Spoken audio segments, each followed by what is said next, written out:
February 2016. Mr. Speaker, Sir, at the outset, I thank you for the opportunity given to me to say a few words on the budget presented by the Finance Minister.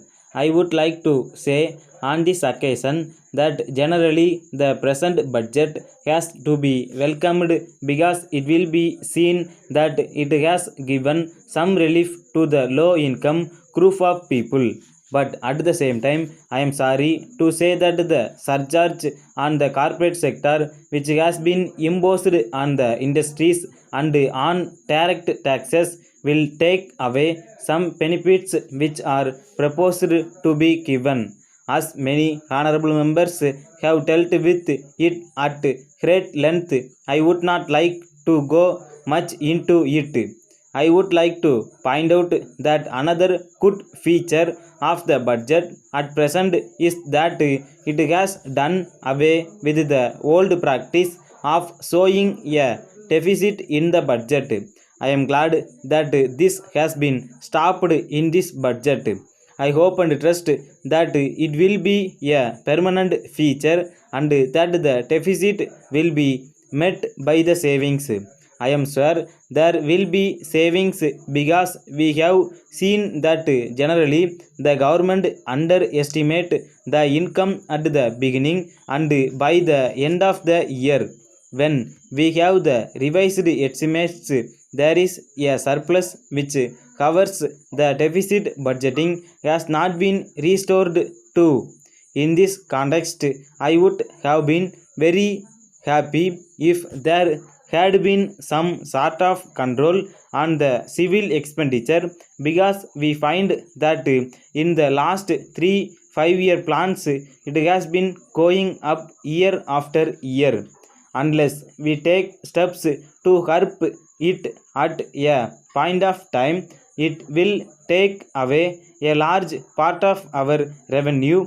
I am very happy that the finance minister has given some reliefs, but from the way in which he came to office, he did not have time to formulate his own ideas. On account of this, I think that he has tried to take away some concessions which had been given by the previous minister. In this connection, I would like to draw the attention of the House to one thing. It may be remembered that a year ago, when he announced his taxation proposals, he was saying that there would not be any surcharge on personal income tax. But it is unfortunate that within a year, the new finance minister has given up this principle and that we have now a surcharge on direct taxes. There is another happy feature that the finance minister has introduced. We are happy that he has abolished the expenditure tax. I am glad that it has been done away with.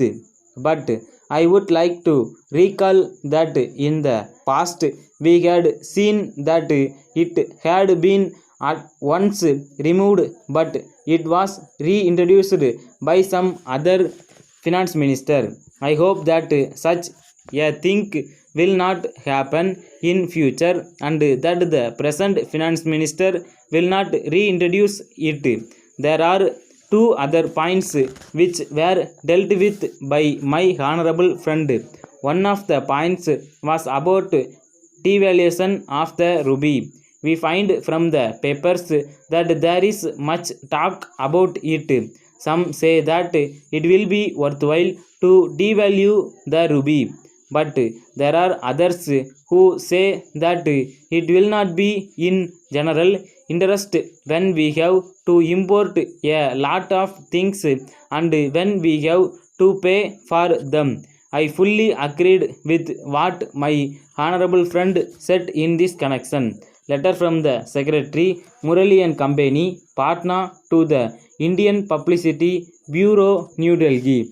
Dear sirs, the company has decided to launch an advertising campaign throughout the country for a period of 3 months with effect from 1st July next. It has been proposed to spend about rupees 50,000 for this purpose. It has been decided that the advertisements should be made primarily in the principal nation dailies and in important state newspapers. Of course, there is no doubt that in this connection, local papers and other suitable media may also be profitably utilized. At the same time, it is suggested that the proposed advertisements all over the country should have the same design.